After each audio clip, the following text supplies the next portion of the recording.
Joe Music? Yes. I said I've got to play something very special when Wink and Sandy walk out, so I thought I'd play a song you've probably heard a few thousand times in the studio. Now, Wink, I told everybody that you sent me that video and said, you know, use this if you think it's interesting, and if you don't, I'm not offended, it doesn't matter. And of course, that's just an incredible piece of history. What can you tell us about that? Because we were watching two young guys really experiencing new showbiz there. Well, I can honestly say with a great deal of pride, that was the first time an interview was ever filmed with Elvis. And he wanted to promote the Cynthia Milk Fund charity event there in Memphis at Rustwood Park, home of the Memphis Chicks. And of course, I would do anything to get Elvis to come on my show. So he consented, thanks to Dewey Phillips and GK, our friend George Klein, who helped me get him to come by. And of course, I had met him that night at WHBQ, so I knew him. And, but you know, to get him on your show, he had just come back from Hollywood, where he filmed his first movie. And he had just enjoyed success with Heartbreak Hotel, and I was the one. And he was bigger than baked bread and getting bigger every day. And somebody said, you know, you ought to have a photographer come in and film this interview that you're going to do. We didn't have videotape at Channel 13 then. Videotape had just come out, but they didn't have it in the budget for that year, so we had no videotape machines. So I brought in a guy named Bob Zimmerman and paid him to set up a 16mm camera right in front of the jukebox where we always did my interviews. And that's how that came to be. And who paid for that? I paid for it. We didn't have any budget to do that either. So you're a young DJ and TV host. You don't have the money to pay for a crew to come, but there must have been something. You must have known this is lightning in a bottle, once in a lifetime. Well, you know, even that night in '54 at WHBQ, you know that lightning in a bottle was happening. You didn't know that we were changing music that night forever, that we had known, as we had known it. Yeah. So we didn't know that, and I certainly didn't know, still in '56, that he was going to be the biggest entertainer of all time. So thank goodness somebody said, you know, do this interview. And the interesting thing is that because he was getting so big, the security out front, we were on Madison Avenue, Channel 13, and the police, the security was unbelievable outside the station. And of course it was Saturday, so all the sales staff and all the program staff, everybody was home. But not when they found out Elvis was going to be in the studio. That place was packed. Every employee at Channel 13, WHBQ Radio and TV came to the station that afternoon and packed the control room. And I had a million questions I wanted to ask him. And so I didn't have anybody to hold cue cards, and we didn't have teleprompters in those days. But I had personally made cue cards, and I smacked those Hummers all over the wall. I had questions everywhere. And I remember one time I asked him a question, and I said, I don't know what the question was, but I asked Elvis this question. He said, well, that's what it says over there on the wall. So that video is just a shorter version.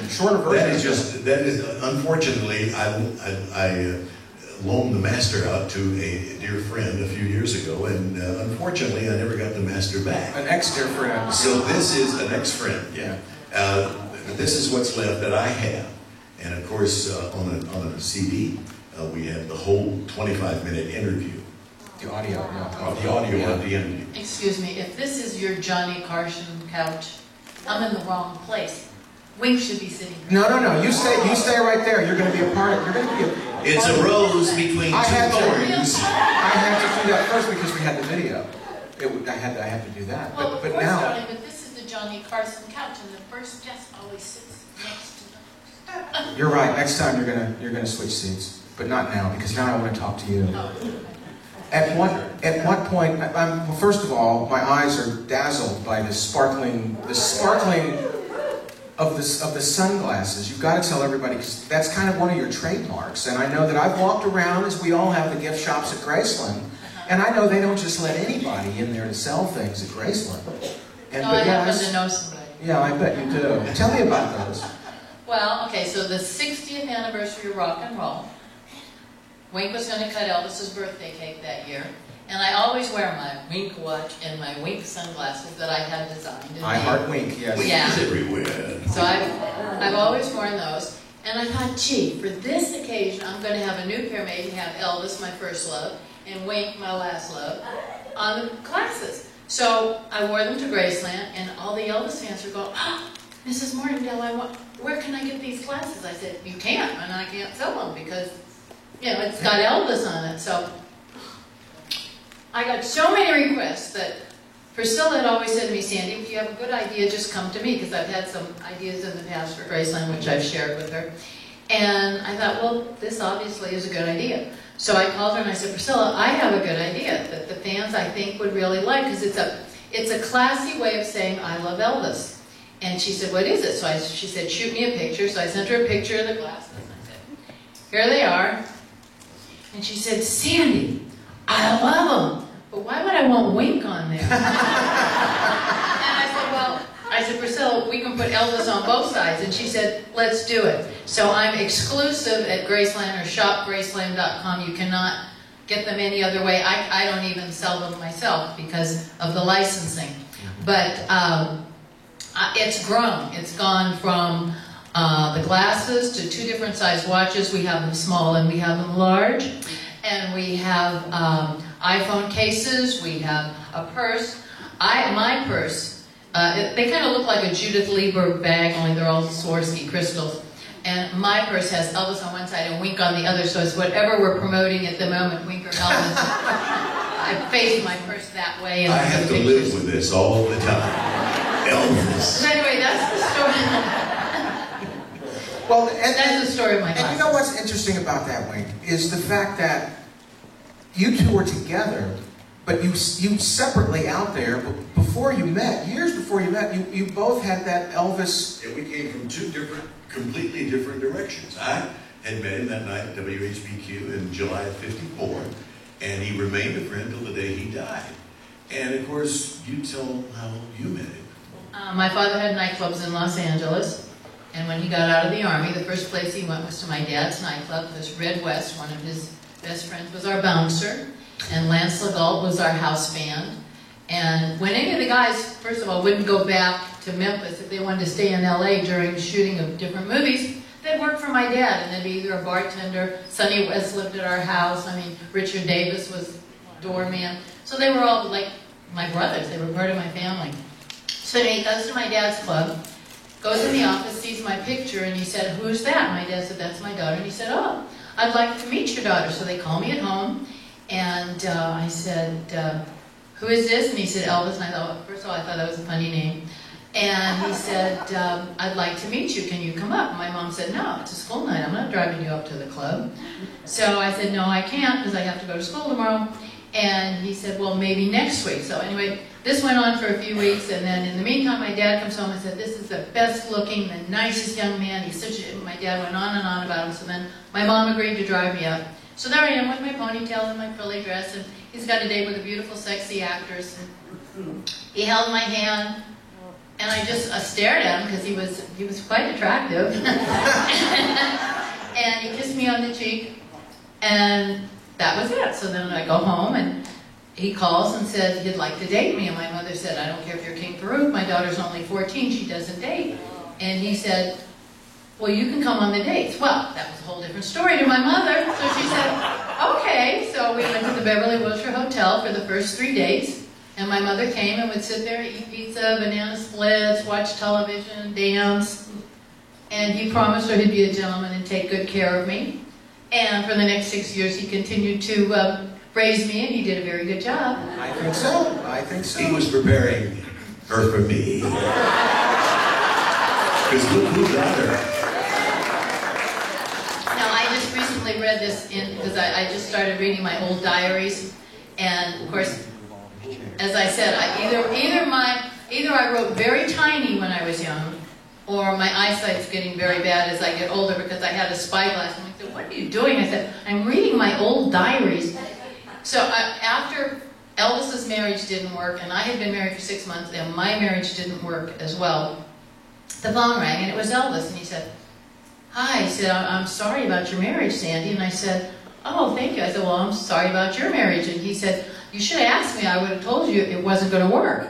And I said, "Well, how did you even know?" And he said, "Sandy, I know everything that you do." I said, "Oh, okay." Wow. He knows everything that I do. But he said to me something very profound, because he really was much wiser than I gave him credit for at the time. He said, Sandy, you're going to meet, and this was the word of the day, because it was at that time in that era. He said, Sandy, you're going to meet a really groovy guy, and you'll make a go of marriage. And Best here we are. investment, and I say this very honestly to all of you who have married and been married successfully for a long time.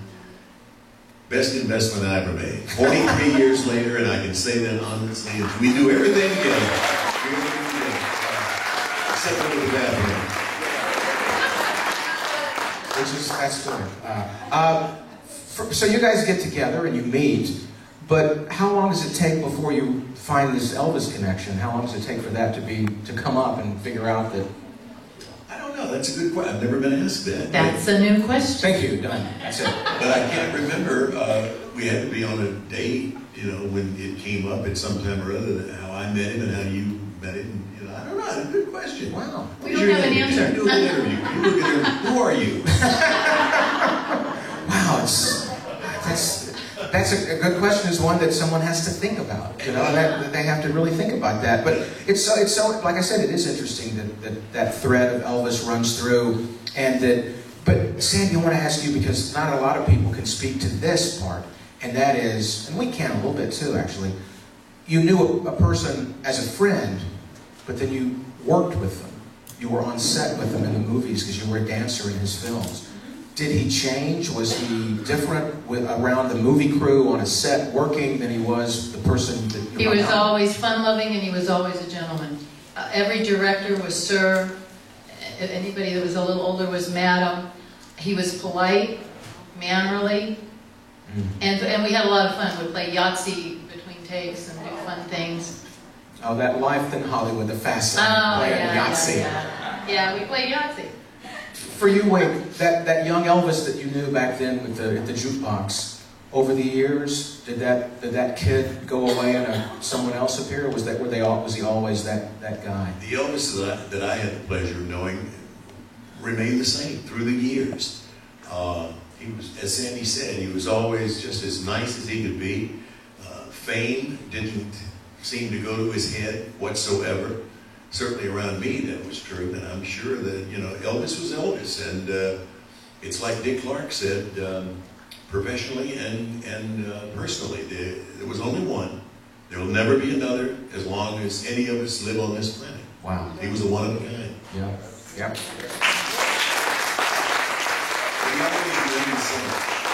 And as a friend, and I've had people tell me this, that when you were, even in a crowded, room after a show, when all the people would come upstairs and parties going on after the show in the suite upstairs, that he would come and sit down with you and talk to you, and it was total focus on you, asking you, didn't talk about himself, what are you doing, Sandy? How are you doing? How is Wink doing? I mean, really focused on connecting with, even in a crowded room where things are going on. Right. In December of 1976, she took me to Vegas to see Elvis for my birthday. And he knew we were coming. In fact, we were there at his invitation. And he wanted us to come back between shows. So we went back to the dressing room, and the place was packed with people. It was going with Ginger Alden at the time. And Joe, and everybody was in there, but it was quiet as a mouse. You could hear a pin drop. Everybody just wanted to listen to see what the three of us were talking about. He was standing behind the bar, and we were out in front of the bar. He had seen us that day on a show called Tattletales, which is how much do you know about your spouse. And we won that day with the Banana Section. And that's right, the set was in Tattletales on different CBS, colors. good show. Yeah. And what I always loved about that was the person would be sitting on at the desk, and there was a little box with a TV monitor, so the little head of the other person with earphones on was in the little box. So But he had seen us win that day, and he couldn't get over how much we knew about each other. And what a small world it was, because he said, I raised Sandy in California, knew you in Tennessee, and now you're married. And I said, well, Elvis, you're responsible. And he said, what do you mean? And I said, well, when he said he was from Tennessee, he scored points with me immediately, because not only he was from Tennessee, my best girlfriend Brenda Lee's from Tennessee, and I love Tennessee and everything that was in the state because of that. So I said, you're responsible. And I remember he looked at me and he said, Wink, how well you've done. Congratulations on your career. And we left, and Sandy said, picture this, Elvis Presley's telling Wink Martindale how well he's done with his career. Go figure. Well, wait, that brings up a good point. What was there about Memphis? Because there's been a lot, not just music, but all kinds of things out of the South itself. Mississippi, Georgia, Alabama, just the arts. Muscle Shoals, the arts in the South, but especially Memphis. For you and Sun Studio, what is there about, do you think? What has been, because you're a representative of the South, as successful as you've been. You're very proud and say, I'm from Tennessee, and everybody knows that. I feel so blessed to have been born and raised in Jackson, Tennessee, 125 miles from here. And went to Memphis after being in radio there for a couple of years. And there was something special about Memphis. I still find it difficult today to put it into words. But from the time that Sam Phillips did what he did in that little studio, that little minuscule studio on Union Avenue, he created a whole new world for Memphis. Music changed in that little Sun studio almost overnight with Elvis and That's All Right Mama. And from that, it just grew and grew and grew. So I don't know. That's a good question again, Tom.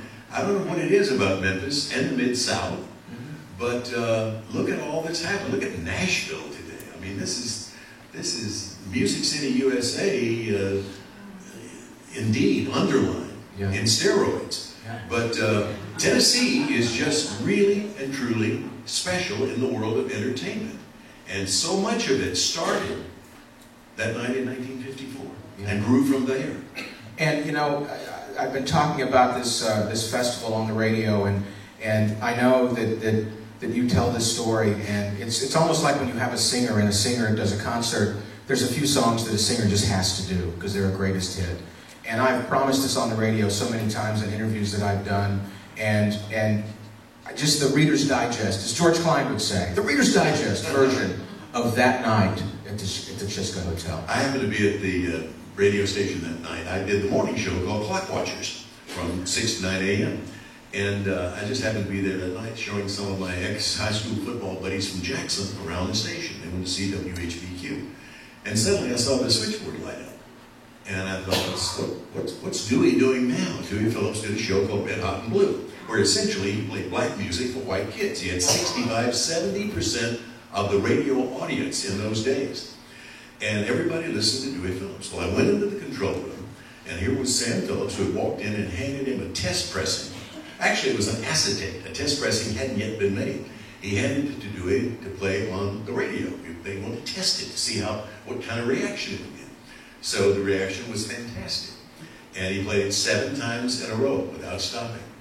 And Sam had the telephone number of Gladys and Vernon, and I was the one elected to call and ask where Elvis was. They wanted to get him down to the station. Gladys answered, and they had been listening to the show, so they knew of the excitement. So she said, well, Elvis was so nervous about the record being played, he went to see a double feature. He's at the Suzors watching a Western. So they got in their truck. They lived in low-rent housing in Lauderdale Courts, no longer there. But they drove down to the Suzors Theater on Decatur Street and walked up down the aisle. And there's Elvis sitting by himself. They were watching this double feature Western. Whispered to him about it. Came down to the station. And that was the beginning of Presley Mania. As a matter of fact, Dewey put a microphone in front of Elvis. And Elvis knew he was going to be interviewed, but he was awfully nervous about that. About 10 minutes after he walked into that control room, he said, when are we going to do the interview? And Dewey Phillips said, you just did, son. He had no idea, because he would have been so nervous. He wouldn't have been. So anyway, that was the night. I'm the only one living today who was in that studio that night. Sam's gone, and of course Dewey and Gladys and Vernon and Elvis. And Jerry Schilling sat right there yesterday and told a story about being at home and hearing him on the radio that night. That night. To think about what started that night in Memphis, just the explosion of the music. And as he was telling that story, it made me think that here's someone, you, that meets Elvis first before you're really aware of the music. Yeah. And you knew the person before the music. It's where most of us knew the music and either never knew the person or then met the person. What was that? What was the first Elvis music that you heard after you knew him? Is there a song or a particular thing that you remember about the music? Well, after I met him, I loved everything he did. I loved every song he did. In fact, sometimes we'd be in the car, and one of his songs would come on, and it would be like the first or second note. And he'd say, Sandy, who is that? And then I'd hear it, and I said, well, it's you.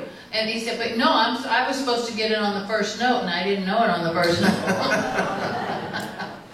Well, tell me something now. We've got another guest coming out here in true Johnny Carson style, and you talked about how two very important people in your life from Tennessee, one Elvis, and the other, you said, your best friend, your childhood friend. Tell me about this lady. And this is also, Brenda and I were girlfriends in high school, but I got like the stamp of approval because Lamar Fike, when he wasn't working with Elvis, he would work with Dub Albritton, Brenda's manager, and road manage for her. And one day they pulled up in front of Hollywood Professional School, and Lamar says to Dub, oh, that's Sandy Farah. And he said, who? And he said, Elvis dates her, she's a nice girl.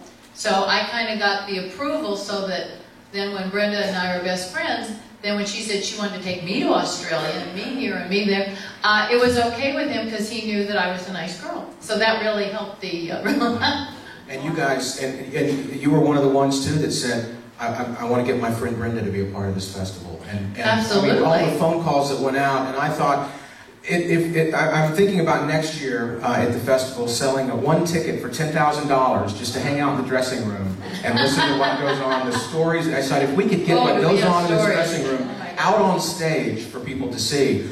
And so in true Johnny Carson fashion, I thought, we're just going to scoot down the sofa and we're going to bring out Miss Dynamite, Brenda Lee.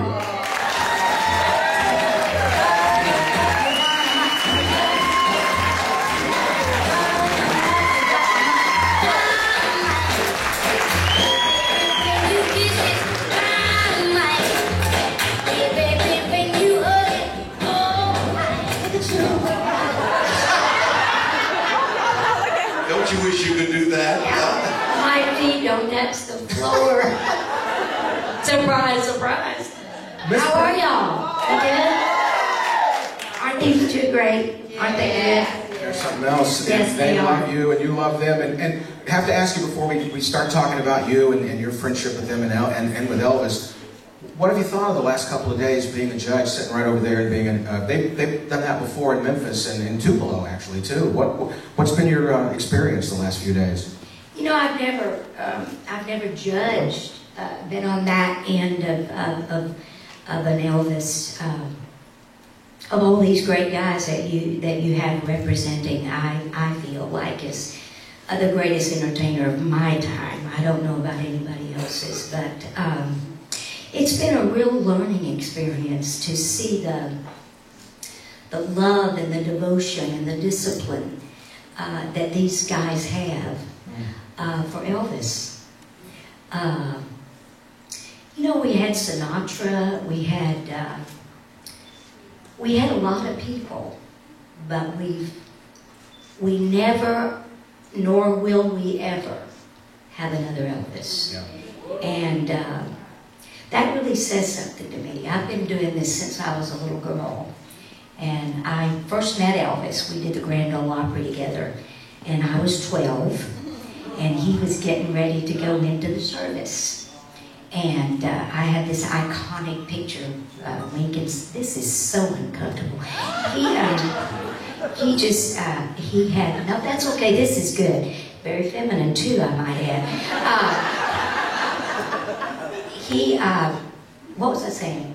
When I In the service. yeah, Elvis was going in the service, and Jim Denny, who was kind of like the honcho of the Opry back then, Elvis came to do his performance, and he sang That's All Right, Mama, and Blue Moon of Kentucky. First time drums were ever used on the Opry, and they used a little snare. That's all they'd let him have.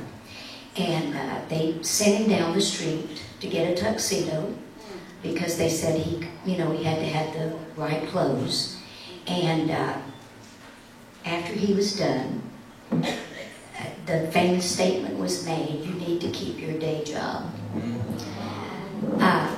The audience loved him, but the powers that be thought that that would never happen because it was so different. Yeah. It was so raw.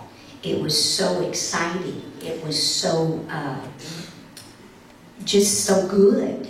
Nobody had ever seen anything like that. Do you think, was the Opry unaware of what that could be, or do you think they knew and they were afraid that that was going to do something to their music? Do you think I think both. Yeah. I think it was a little combination of both. But he wasn't a threat to anybody. He could sing everything. Yeah. And was willing to. And what you were saying at the beginning about there's been no one like Elvis, gospel, blues, Nobody. country, pop. I mean, you just go down the line of the types of the genres that he covered, and there's so many. And I know for you, one of the toughest things of any artist is to make it. But the really hard thing is to keep it. Yeah. And it's to have an ear. And that goes back to these guys, the loyalty of these people. Because none of us would be here if they didn't show up. We can be as good as we can be, and if they don't come, it doesn't make a hell of a lot of difference, does it? Yes, do. But they've been so good to me through the years. Since I was, golly, 10 years old was my first record. And they have really stood behind me. And as I say, they really don't know what they do. Because still today, with artists like me, who I always say are not as hot as we once were, although it's pretty hot up here, I'll tell you that right now. They still come, they still pay their hard-earned money, and they're still loyal. Yeah. Now, for a guy like Elvis to have died in his prime, and he's bigger now than he ever was, and you can't see another artist. I mean, you could go to a show and see people try to sing like Cher or Judy Garland, but you won't see this, nor will you ever. Wow. And that's because of you. Well, one of the things that I think was so wonderful about Elvis, and as I got older, I went back and I looked through the records, and I said yesterday, I learned a lot of classic country songs through Elvis, not realizing that they were by someone else. You know, I Wash My Hands in Muddy Waters, but that was Stonewall's. So all these songs that I found out, I thought, you know, Hank, moving on. Why is Hank Snow doing that song? It's his song. Elvis covered him. But I did some research and I found out once something. Elvis sung it, it was Well, that was sung. it. It kind of took it. I mean, can you imagine a singer saying, "Yeah, I'm going to do Sinatra's My Way"? I mean, wow, just to even consider that. Yeah, but a lot of them did. Yeah. But I don't hear many people doing a great job of Elvis's stuff to put a record out. That's right. Now, these guys that are here today, I'm blown away. Yeah. I'm truly amazed Yeah. at the talent of these guys. Now, And it's this close to having him back again. Oh, yeah. Isn't it? So it's kind of fun, isn't it? Yeah. well, Dean, I think, he was saying something about every now and then a window opens and you see for a few seconds, you look through that, and then the window closes, and then another window opens for a second. And I love it because one of the things I say is that if you got to see him live in concert, you get that feeling back for a second. And if you never got to see him, you get that feeling for a second of what it must have Absolutely. been like. And I will tell you a story, and I'm not disparaging any of these marvelous people that are paying homage to Elvis today, because I think it's the most wonderful thing in the world. But my daughter, my youngest daughter, Jolie, from the time, and Sandy will tell you, from the time she's this high, absolutely adored Elvis.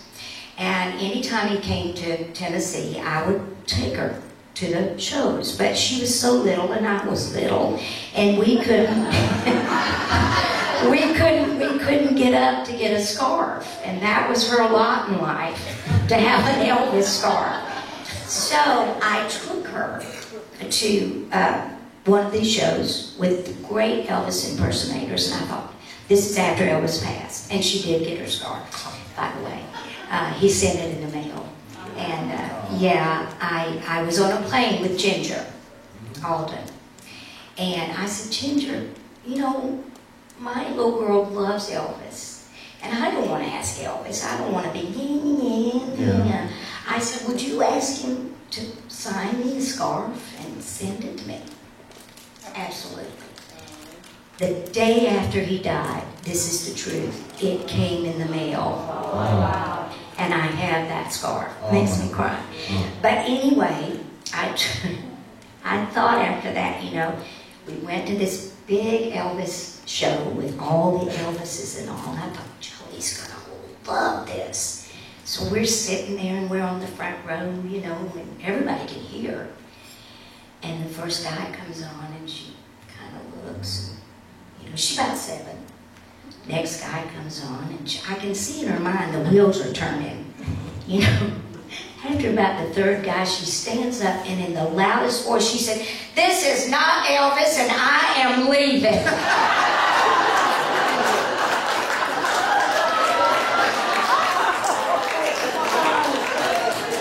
I was so embarrassed. Oh. But that's her, isn't it? Oh, she loves Elvis. Loves him. Well, I wanted to just mention this. I found out something about you that I was talking about, you know, Elvis couple. Can we talk about it? Great. Yes, we can. Even in front of people, we can talk about it.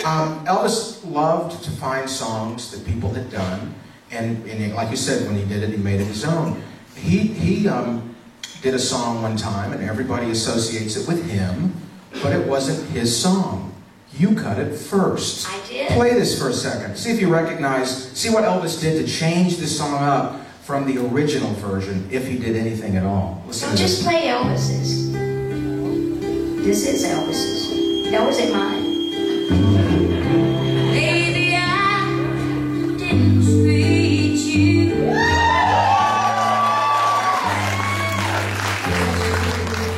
I had the first record, Elvis. Elvis, I'm so sorry. That's, thank you. Isn't that the power of the... That is Great called the power of a great song. Right. And Elvis and I, and Sandy will tell you, Lamar Fike, Elvis had a monkey, as we all know. Not Lamar, you're talking Scatter. No, I'm talking about Lamar Fike. Oh, yeah. That wasn't a monkey, but he could have been. Yeah. So, Sandy will tell you this. Lamar hated the monkey. And he would sometimes mistreat the monkey. And when he, not badly, but when he did, Elvis would fire him. And then Lamar would come and work for me till Elvis got over being mad. And then he would go back with Elvis. That's the truth. So I'm doing my closer in my show, which she will tell you was the South. And we did the recitation, and then we did Glory, Glory, Hallelujah, and all that Elvis did. Snitch that he was, Lamar went and told Elvis what I was closing with. I had to take it out, because damn it, he did it better. So I had to take mine out. I was closing with Glory. But Elvis was so good with that. And all because of a monkey. I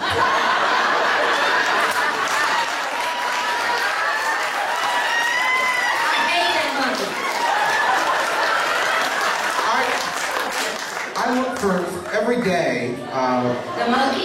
Every day, I listen for a phrase. I listen for a phrase to kind of define that day, and it makes it so very obvious sometimes. A phrase, somebody will say something, and today's phrase is all because of the monkey. And because it makes you wonder, what's the rest of that story? Well, Yes. now we know the rest of that story. Yes, Scatter was a... Yeah. I read some Scatter stories. Yes, and they always loved that monkey. Now I tell you that the mark of a good interviewer. Scatter also took off Connie Stevens' shoe and bit her foot one night. Yes, it did. Yes. No one was safe around that monkey. Not Elvis, the monkey. Phrase number 2. No one was safe around that monkey. I need to find a way to segue. There's no way to segue out of the monkey, so I just got to boldly go for it. Yeah, go for it. Tell me about you and Sandy. Sandy and I met I was working so much that I was in Normal High School. I was a cheerleader. Rita Coolidge and I were on the cheerleading squad. I was on the debating team. But I was traveling so much that Tennessee has I guess every state has it, you have to be in school a certain amount of time. And I was gone. And I tried a private tutor, and I didn't like that. So we moved to California because Elvis got me a movie deal. And you can tell what a great actress I was. I had such a wonderful movie career. And it's astounding. The best thing about that is me and Elvis' picture on the 20th Century Fox lot. That was the best thing that came out of that. Yeah. Colonel Tom got me the deal. And I mean, who's going to say no to Elvis and the Colonel? And who cares if I couldn't act? I could sing, and I did, and that was the end of that. And anyway, I met Sandy at the Hollywood Professional School. And I came in looking 12, and she looked like she looks. And I was like, okay. And she took me under her wing, and we traveled all over the world together. We went all over the world. Australia, everywhere we went. And then she met Winker, and that ended that way. Met my Winker. In fact, I was in Australia one time with Brenda, and when we got back, Joe Esposito called and said, "Sandy, where were you? Elvis was looking for you." We were in Australia. Yeah. Listen, first things first, Elvis. Yeah. But no, he was the legit, in case any of you are wondering, and I'm sure you're not, he was the legit thing. He loved his mother. Family was first. He loved his God. He loved his friends. He loved his country. Unfortunately, a lot of people that he loved did not love him back. And did not have the strength because of job security, of saying no. Yeah. And but Elvis was, I mean, we're sitting here, we're honoring him. Right. Who does that? Yeah. I can't name another entertainer. 40 years after. 40 years after his passing. Yeah. And he not only gets us, our age, and older, he gets teeny bitty kids. They grow up and they know Elvis, Coca-Cola, and Mickey Mouse.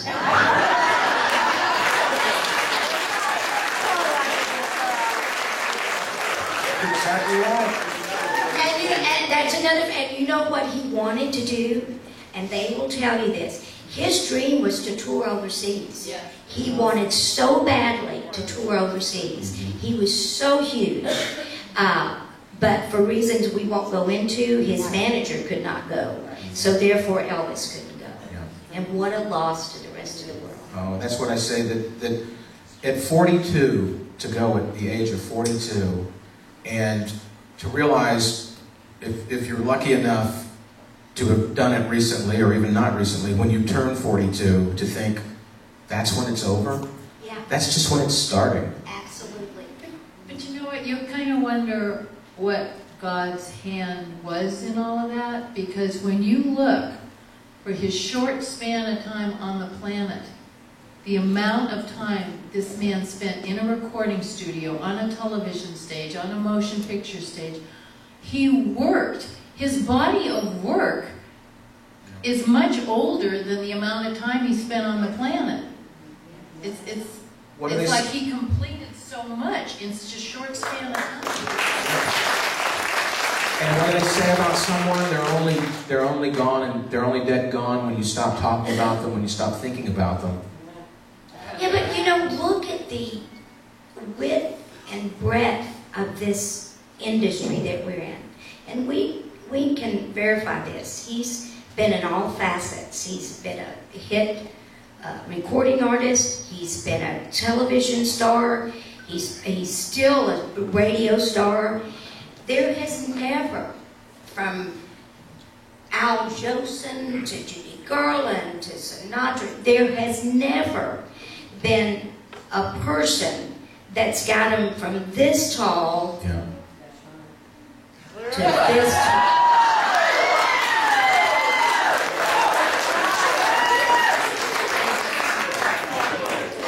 A good interviewer knows when to rap. Oh, I can't wait. When do we start getting the boys? The boys are tonight. The top 10 tonight. I gotta wait till You've tonight. got to wait. It's anticipation. I might get arrange some appearances, you know. I'm personal. wearing that little one's black leather suit. I can't wait.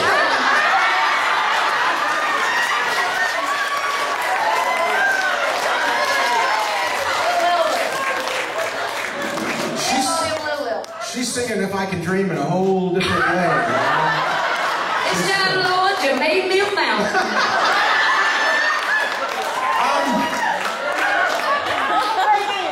I want to just remind everybody and let you know, Wink and Sandy will be out in the lobby. They've got some wonderful items. Wink, you have a I'll be copy of- upstairs with the buggy. Ladies and gentlemen, Wink Martindale, Sandy Martindale, and Miss Dynamite Rita Lane.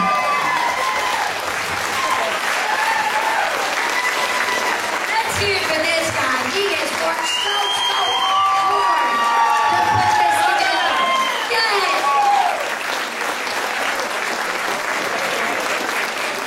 Tom, thank you so much. Okay, Sandy and Wink, we'll see y'all. You can come back anytime now. Come on, Tom. I have one more thing to leave you with, as I've been reading my diaries, and I've all told you all many times, you know what it's like to kiss Elvis. But if you want to know what Elvis smells like, if you go get a fresh, brand new bar of Neutrogena soap and open it up and smell it, you'll smell Elvis. Well,